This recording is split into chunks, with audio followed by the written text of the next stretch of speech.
Hola, soy Sebastián Anguita, soy parte del segundo capítulo de Sesiones Verticales de Así Suena Conce y la canción que les voy a presentar es una canción nueva, se llama Cosas sin resolver.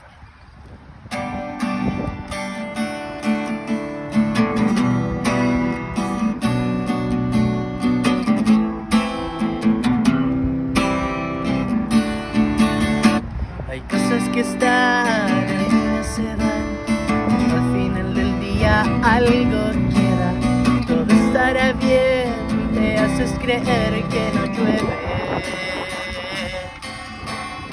Miras hacia atrás, el tiempo pasa, vas cruzando tu alma por la vereda. El tiempo es fugaz, quieres despertar y aún quedan cosas sin resolver.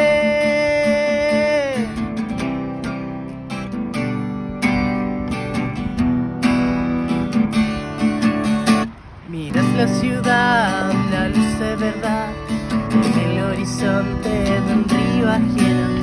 Sientes la humedad, el viento soplar, no estás muerto. En la habitación muerta de color y van merodeando los pensamientos. Hay mucho que hacer, poco que entender y aún quedan cosas sin resolver. Cosas por hacer y quedan muchas cosas sin resolver. Quedan muchas cosas por hacer y quedan muchas cosas sin resolver. Ese lugar que quiero encontrar, no se hable de un tiempo ajeno. Quiero descifrar la luz de verdad en el cuerpo.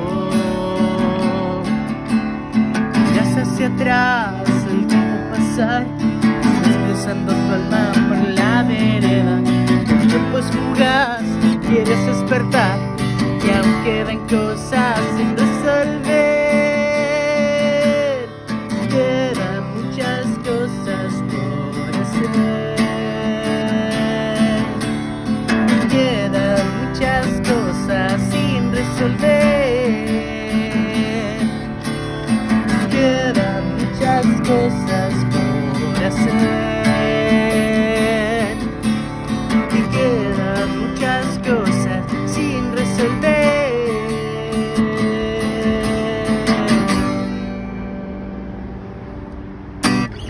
Bueno, muchas gracias, los dejo invitados a ver este segundo capítulo. Muchas gracias a Agencia Bio Bio por la invitación y bueno, pueden seguirme en mis plataformas como Sebastián Anguita. Nos vemos.